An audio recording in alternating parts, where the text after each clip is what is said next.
পাঠিয়েছে ব্যান্ডেল থেকে ঝিনুক। ঝিনুকে নিজের চোখে দেখা এবং ওর ভীষণ কাছের একজন মানুষ যাকে ও ভালোবাসতো তার সাথে হয়ে যাওয়া এই ঘটনাটা। তো ঝিনুকের যে আর কি ভালোবাসার মানুষটি ছিল, বা আমরা আপাতত কথায় বয়ফ্রেন্ড বলতে পারি, বয়ফ্রেন্ড যে ছিল ঝিনুকের, রোহান ছিল তার নাম। রোহানরা খ্রিস্টান ছিল। আর রোহান আর ঝিনুক এরা একসাথে চাকরি করতো, তখন ওরা কলকাতায় থাকতো। এবার ওদের ফার্স্ট টাইম একটা ট্রিপ প্ল্যান করেছে, কাপল ট্রিপ যেরকম হয়। ঝিনুক আর রোহান মিলে গেছে হচ্ছে দার্জিলিং, এবং ওরা দুজনেই ভীষণ এক্সাইটেড ছিল ওই ট্রিপটার জন্য, কারণ ওটা ফার্স্ট একদম ট্রিপ ওদের। ওরা যাচ্ছে দার্জিলিং, গেছে খুব ভালোভাবে গেছে। তো ঘটনাটা ওদের শুরুই হয়েছে ওদের সাথে দার্জিলিংয়ে যাওয়ার পর। ওদের লাস্ট 4-5 বছরের সম্পর্ক, অতএব দুজনকে খুব ভালোভাবেই জানে। গেছে দার্জিলিং, প্রথম দিন যে রুমটা ওরা নিয়েছে ওখানে, হোটেল রুমটি ভীষণ সুন্দর সাজানো গুছানো, যেরকম হয় টুরিস্ট রুম। তো ঝিনুক বলছে যে রোহানের না প্রথম থেকে রুমটা পছন্দ হয়। আচ্ছা, রুমটা যত সুন্দর ঝিনুকের খুবই পছন্দ হয়েছে, কিন্তু রোহানের একদমই পছন্দ হয়নি। না পছন্দ হওয়ার সব থেকে মেন কারণ যেটা ছিল, রুমের ভিতরে একটা অনেক বড় আয়না ছিল।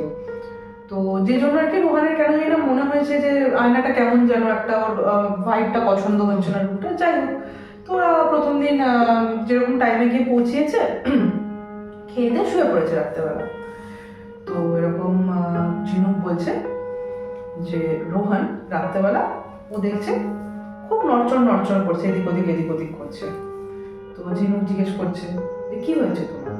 তো রোহান বলছে যে দেখো, আমি প্রথমে শুলাম গায়ে ঢাকা দিয়ে, ঠান্ডা দার্জিলিং, গায়ে ঢাকা দিয়ে শুলাম। তো এরকম গা থেকে কম্বলটা, যেটা আমাদের ব্ল্যাঙ্কেট যেটা গায়ে দিয়ে রয়েছে, সেটা নেমে গেছে। তো আমি প্রথমে ভেবেছি হয়তো এমনি নিজে থেকে নেমে গেছে, তো আমি গায়ে উঠিয়ে শুয়েছি। তারপর আবার দেখছি যেন ব্ল্যাঙ্কেটটা নিচের দিকে চলে যাচ্ছে। তো আমি প্রথমে ভেবেছি, মানে রোহান বলছে যে রোহান প্রথমে ভেবেছে যে হয়তো ঝিনুক টানছে, তাই হয়তো নিচের দিকে চলে যাচ্ছে। তো ঝিনুক বলছে না, আমি তো নিজের মতন ঘুমাচ্ছি, তুমি এত এপাশ ওপাশ করছো দেখে আমার ঘুমটা ভেঙেছে, আমি টানিনি ব্ল্যাঙ্কেট। তো রোহান বলছে যে আমি প্রথমে তাই ভেবেছিলাম তুমি টানছো, কিন্তু তারপর যেটা ফিল করলাম তোমার পাশ ফিরে শুয়ে, যে তুমি তো ওই পাশ ফিরে শুয়ে আছো, অথচ আমি যতবারই ব্ল্যাঙ্কেটটা, আমার ব্ল্যাঙ্কেটটা দুজন আলাদা আলাদা ব্ল্যাঙ্কেটে শোয়া ছিল, যতবারই আমি আমার ব্ল্যাঙ্কেটটা উপরের দিকে টেনে নিচ্ছি, ব্ল্যাঙ্কেটটা যেন কেমন করে নিচের দিকে সুরসুর করে নেমে যাচ্ছে। যাই হোক, বলছে ঠিক আছে, জল টল আমি দিয়েছি। ঝিনুক বলছে আমি রোহানকে জল টল দিয়েছি, জল খাও, খেয়ে শুয়ে পড়ো, তোমার টায়ার্ড আছো, যাই হোক হয়তো নেমে যাচ্ছে, ঘুমিয়ে ঘরে নিজে ঘুমিয়ে নেমে যাচ্ছে, শুয়ে পড়ো। বলছে ঠিক আছে, শুয়ে পড়েছি আমরা। বলছে তারপর কতক্ষণ হয়ে গেছে? ঝিনুক বলছে যে আমার ঠিক খেয়ালও নেই যে কতক্ষণ হয়ে গেছে আমরা ঘুমাচ্ছি। হঠাৎ করে আমি শুনছি যে রোহান খুব খেঁচাচ্ছে আমাকে, যে তোকে কতবার বলছি না যে এরকম ঘুমের মধ্যে ডিস্টার্ব করিস না, আজকে টায়ার্ড আছি, কেন বারবার এরকম বিরক্ত করছিস? তো ঝিনুক বলছে যে আমি তো ধরপড়িয়ে উঠেছি, যে আমি কি ডিস্টার্ব করলাম? তো ও বলছে আমি উঠে বসে দেখছি তখন রোহান তখনও চোখ বন্ধ করে শুয়ে আছে আর খেঁচাচ্ছে। তাই আমি ওকে একটা ধাক্কা দিয়েছি, যাই তোকে আমি কি করেছিলাম, তুই চিল্লাচ্ছিস? তো বলছে এই করতে করতে পাশে বেড সিরিজের লাইটটা অন করে রোহান বসেছে। তো রোহান বলছে যে তুই তখন থেকে এরকম আমার মাথার মধ্যে, ঘাড়ের মধ্যে হাত বুলাচ্ছিস, আমার ইরিটেশন হচ্ছে, তোকে বলছি ঘুমাতে দেয় আজকে। বলছে আমি তো ঘুমাচ্ছি, আমি তো জানি না, আমি কোথা দিয়ে তোর মাথায় হাত বুলাচ্ছি? তো রোহান বলছে যে না, আমি প্রথমে তুই আমার মাথায় হাত বুলাচ্ছিলি। মানে রোহান মানতেই চাইছে না যে ঝিনুক ওর মাথায় হাতই বোলায়নি। ঝিনুক বলছে আমি যত ওকে বোঝাবার চেষ্টা করছি যে আমি ঘুমাচ্ছিলাম, আমি তোর মাথায় হাত দিইনি। রোহান কন্টিনিউ তর্ক করছে, কারণ রোহান বলছে যে এটা সম্ভবই না, আমি একটা স্পর্শ ফিল করতে পারছি যে আমার মাথায় এরকম কেউ হাত বোলাচ্ছে, তোর হাতটা আমি যতবার বলছি সরিয়ে দে, তারপর তুই মাথায় হাত বুলাতে বুলাতে ধীরে ধীরে তুই আমার পিঠ দিয়ে হাত বুলিয়ে যাচ্ছিস, কন্টিনিউ হাত বুলিয়ে যাচ্ছিস, কেমনি করে সম্ভব? আমি তো ফিল করতে পারছি একটা হাতকে। আর এদিকে ঝিনুক বলছে যে না, আমি তো ঘুমাচ্ছি। তো দুজনের মধ্যে এই নিয়ে বেশ ভালো ঝামেলা হয়েছে। ঝিনুক বলছে যে আমি কি করে ওকে বোঝাই যে আমি তো মানে তোর পাশেই ফিরিনি, আমি তোকে ধরবো কেমন করে? যাই হোক, ঝামেলা হয়েছে, দুজনের মধ্যে ঝামেলা করে শুয়ে পড়েছে। এবার পরদিন সকালে ঝিনুকের আগে ঘুম ভেঙেছে। ঝিনুক উঠেছে, উঠে এরকম আয়নার সামনে দাঁড়িয়ে রেডি হচ্ছে, ওই যে বড় মিরারটা, মানে সামনেটায় দাঁড়িয়ে ও রেডি হচ্ছে। ওর পেছন থেকে রোহান উঠেছে। এবার ঝিনুক এরকম আয়নার সামনে দাঁড়িয়ে রেডি হচ্ছে, তো রোহান এরকম পেছন দিক দিয়ে হেঁটে, এই পাশে ওয়াশরুম ছিল, ওয়াশরুমে যাবে। তো এরকমভাবে যখন রোহান হেঁটে যাচ্ছে, তখন ঝিনুক দেখছে যে রোহানের গায়ে এরকম এখানে সেখানে জায়গায় জায়গায় না ওই লাল কেমন যেন একটা দাগ হয়ে আছে, মানে কিছু কামড়ের দাগের মতন, কোনো পোকা কামড়ালে চাই ওই অনেক সময় আমরা দেখি না, কোনো পোকা কামড়িয়ে গেলে কেমন লাল হয়ে যায়, নীল হয়ে যায় জায়গাটা, বলছে ওরকম আমি দেখছি। রোহান তখনও নিজে খেয়াল করেনি নিজেকে, বলছে আমি এরকম আয়না দিয়ে দেখতে পাচ্ছি, দেখে আমি ওর দিকে ফিরেছি। তো যেহেতু আগের দিন রাতে আমাদের মধ্যে একটা ঝামেলা হয়েছে, রোহান আমি ডেকে কিছু বলার আগে বাথরুমে চলে গেছে। এবার বাথরুমে গিয়ে বাথরুমের মিররে মেবি রোহান দেখতে পেয়েছে ওই জিনিসটা, যে ও গোটা গায়ে এরকম লাল লাল ছোপ ছোপ ছোপ ছোপ কিছু হয়ে আছে। তো ও ঢোকার সঙ্গে সঙ্গে 5-10 সেকেন্ডে নাকি বেরিয়ে এসে ফের ঝিনুকের সঙ্গে অশান্তি, যে এই দেখ তুই যে বললি কালকে রাতে তুই আমাকে ছুসনি ধরে দেখিস নি, তাহলে এই দাগগুলো এর উপর দিয়ে এগুলো তুই করেছিস। মানে ওকে আবার ওকেই বলেছে কেন? রোহান তো ফিল করতে পারছে না যে ওকে কেউ টাচ করেছে, ও দেখতে পাচ্ছে যে দাগ রয়েছে, এরকম সেই কামড় দেওয়ার মতন দাগ রয়েছে। আর ঝিনুক তো ওর জায়গাতে ডেটে রয়েছে, কারণ ও জানো কিছু করেনি, ও কিসের জন্য মানবে। এবং আমাকে ঝিনুক যেটা বলছে ওদের মধ্যে ভীষণ প্র্যাঙ্ক হতো, তো হয়তো রোহান ভাবছে যে ঝিনুক হয়তো মিথ্যে কথা বলছে, প্র্যাঙ্ক করেছে ওর সাথে, বা ঝিনুক ভাবছে হয়তো রোহান নিজেই কিছু করে আমাকে বলছে। যাই হোক, এই নিয়ে ওদের মধ্যে আবার অশান্তি। ঝিনুক বলছে আমি কিছু করিনি, এদিকে রোহান বলছে যে দেখ পুরো দাও বাইটসের মতন আমার গোটা গায়ে দাগ হয়েছে, তো তুই আমি ছাড়া তো রুমে কেউ নেই, কে করবে সেগুলো, তুই প্র্যাঙ্ক করা বন্ধ কর, না আজকে বিকেলে আমরা এখান থেকে বেরিয়ে যাবো। তো এই নিয়ে তোদের মধ্যে একদম ধুমধুমার অশান্তি, ভীষণ অশান্তি, কারণ দুজনের জায়গায় ডেটে রয়েছে। তো যাই হোক, এত অশান্তি করে ওরা দুজনেই ওই দিনকে ওখান থেকে ব্যাক করে আসবে, কারণ এত অশান্তি করে ঘোরা সম্ভব না। ভালো মেজাজের জন্য ঘুরতে গেছে যেখানে এত অশান্তি, ওরা যেহেতু বাইক কার গেছিল এখান থেকে, মানে ওদের কাজের জায়গা থেকে, তো ওরা ওদের গাড়ি নিয়ে ওদেরকে বিকেলবেলা ব্যাক করে গেছে। আচ্ছা, যাই হোক বাড়িতে ফিরে চলে এসেছে। এবার ঝিনুক বলছে, যেগুলো ঝিনুক পরবর্তীতে রোহানের কাছে শুনেছে, তো পরের দিনকে এরকম রোহান স্নান করছে, শাওয়ার খুলে স্নান করছে। তো রোহান এরকম ফিল করছে স্নান করতে করতে হঠাৎ করে যেন ঠান্ডা জলের শাওয়ার এরকম হয় নর্মালি গরমকালে, তো বলছে যে ফিল করছে রোহান যে পিঠের মধ্যে একটা গরম নিঃশ্বাস পড়ছে। আচ্ছা, তো ও প্রথমে হয়তো ভেবেছে যে আমি গিজারটা হয়তো অন করে দিচ্ছি, সামনে হয়তো গরম জলটা পড়ছে, কিছু একটা হবে যার জন্য গরম একটা আমি ফিল করছি। তো চেক করেছে না কোথাও গিজার ফিজার অন নেই, কিচ্ছু নেই, নর্মাল জলই আসছে, কিন্তু ও এরকম কন্টিনিউ ফিল করছে এবং ওর পিঠের মধ্যে একটা গরম নিঃশ্বাস পড়ছে। ঠিক আছে, তো শাওয়ার বন্ধ করে এদিক ওদিক দেখেছে যে কি মনে যেরকম হয়, আমরা একবার পিছন ফিরে দেখে নিয়েছে যে কিছু আছে কিনা, তো ওটাকে তো মানে লেট গো করে দিয়েছে ব্যাপারটা, যে আবার শাওয়ার খুলে স্নান করছে। বলছে যে রোহান স্নান করতে করতে এরকম হঠাৎ করে ওর ফিল হচ্ছে যেন এরকম কেউ যেন এরকম পিছন দিক থেকে ওকে এরকম ভাবে জড়িয়ে ধরছে।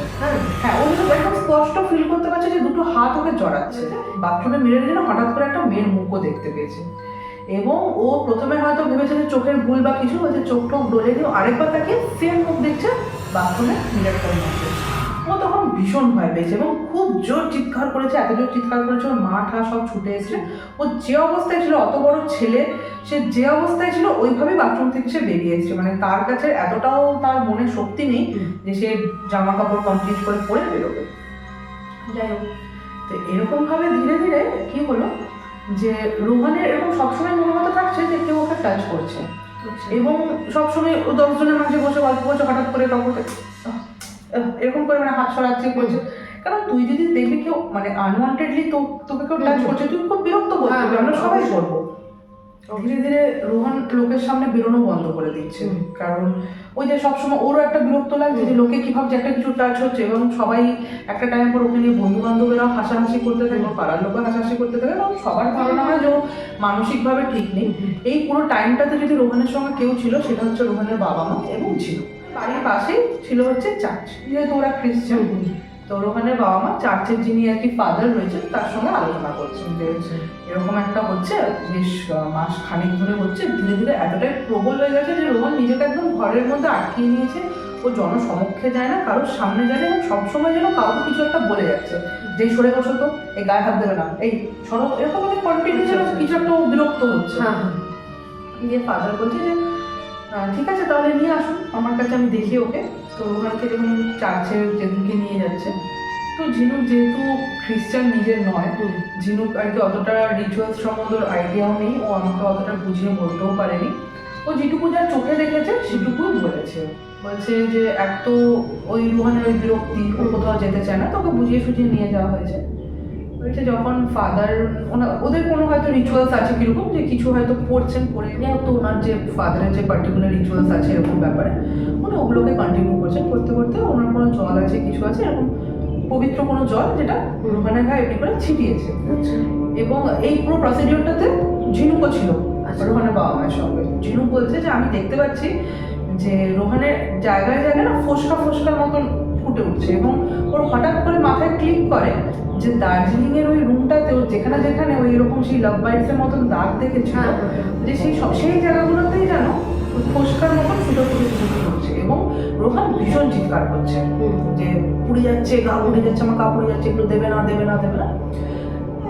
যাই হোক, তো উনি ফাদার নিজের মতন করে কিছু বুঝে টুঝে দেখি ঝিনুককে রোহানের বাবা মাকে জানিয়েছিলেন যে দেখো এটা আমার হাতের মধ্যে আর কিচ্ছু নেই, তোমরা অন্য কোথাও দেখতে পারো, এইসব ব্যাপারে শুধু ধর্মের মধ্যে আটকে থেকো না, অন্য ধর্মের যদি কোথাও মনে হচ্ছে যে কেউ পারবে কোনো পীর বাবার কাছে চাই, কোনো তান্ত্রিকের কাছে, যেটা তোমার মনে হবে ভগবান, সব ভগবানই এক, ভগবানের মধ্যে কোনো ফারাক নেই, তো যদি মনে হচ্ছে অন্য কোথাও কেউ পারবে সেখানে নিয়ে যেতে পারো, কিন্তু এটা আমার হাতের মধ্যে নেই। ওকে যে ধরেছে, যেই অশরীরী ওকে ওর শরীরে বাসা বেঁধেছে, সে ওকে ছাড়বে না। সে রোহানের প্রতি এতটাই আকৃষ্ট একটি অশরীরী আত্মা যে সে কোনোভাবে রোহানকে মুক্তি তো দেবে না। তো তারপরে নাকি ঝিনুক এবং রোহানের বাবা মা, ঝিনুক নিজে হিন্দু বাঙালি, আচ্ছা, তো ঝিনুক নিজের মতন করেও চেষ্টা করেছিল আর এদিক ওদিক গিয়ে যদি কিছু হয়, তো যেটা ঝিনুক বলছে যে না এরকম কিছু মানে করে ওঠা সম্ভব হয়নি। রোহানের বাবা মাও প্রচুর চেষ্টা করেছে, যে অশরীরী ওর সঙ্গে রয়েছে সে কী চায়, কেন চায়, কীভাবে যাবে, কেউ তাকে ওর থেকে আলাদা করতে পারেনি। সে কীভাবে ওদের মধ্যে এসে পৌঁছালো সেটাও তাদের কারোর জানা নেই। তো রোহানের এখন কী অবস্থা? রোহানের এখন একেবারেই মানসিকভাবে বিপর্যস্ত বলা যেতে পারে, মানে সেই না মরে বেঁচে থাকার মতন, কারণ কন্টিনিউ ওরকম করতে থাকে, করতে করতে একটা ও এখন এরকমই মানসিক অবস্থায় পৌঁছে গেছে, বাবা মাকেও এখন চিনতে পারে না, ঝিনুককেও চিনতে পারে না।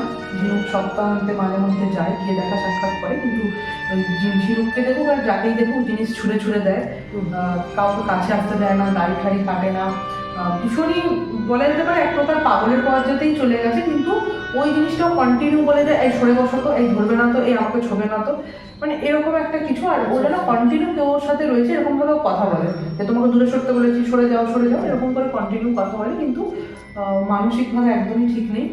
ওকে মানসিক রোগ বিশেষজ্ঞকেও দেখানো হয়েছে, সেই সব কোনো লাভ নেই। তো এমনি মানে ঝিনুক বা ওর বাবা মা কেউ কোনোদিন জানতে চাইনি মানে কে এরকম করছে, মানে কে টাচ করছে বা কিছু? হ্যাঁ, ঝিনুক বলছে বলে কি এরকম তো বহুবার আমি বা ওর বাবা মাকে জিজ্ঞেস করেছি কে আছে, তুই কাকে দেখতে পাচ্ছিস, বল আমাদেরকে বল। তখন এখন ভীষণ বিরক্ত হয়ে বলেছে, যখন প্রথমের দিকে উত্তর দিত তখন, পরবর্তীতে তো আর কোনো উত্তর দিত না কারোর কথা। প্রথমের দিকে যখন উত্তর দিত তখন নাকি বলতো যে কেন দেখতে পাচ্ছ না, ওই তো বসে আছে, আমার গা ঘেসে বসে থাকবে সবসময়, আমি যেখানে যাবো আমার গা ঘেসে এসে বসবে, না দেখতে পাচ্ছ না, সবসময় গায়ে লুটিয়ে পড়ছে আমার, এরকম মানে বলতো। তো এই ছিল আজকের একটি ঘটনা। হোটেল রুম যে কতটা মারাত্মক হতে পারে এর আগেও আমরা আমাদের চ্যানেলে এপিসোড নম্বর 4-এ শুনিয়েছি আপনাদের, তো ওটাও শুনে নিন আপনারা। আর এবার থেকে আপনারাও যখন যাবেন হোটেল রুমে সব কিছু জেনে শুনে তারপরে যাবেন, সতর্ক থাকবেন খুবই। যদি মনে হচ্ছে ওখানের ভাইবসটা খারাপ বা নেগেটিভ কিছু ফিলস আসছে, তা আমার মনে হয় নিজের ইনটিউশনে সবসময় ভরসা করবেন, আপনার ইনটিউশন আপনাকে কখনো ভুল পথে চালনা করবে না। যাই হোক, যদি ভিডিওটি ভালো লাগে লাইক করবেন, কমেন্ট করবেন, শেয়ার করবেন, আমাদের চ্যানেলে নতুন হলে সাবস্ক্রাইব করবেন। আজকের জন্য এইটুকুই। ভালো থাকুন, সুস্থ থাকুন, টাটা।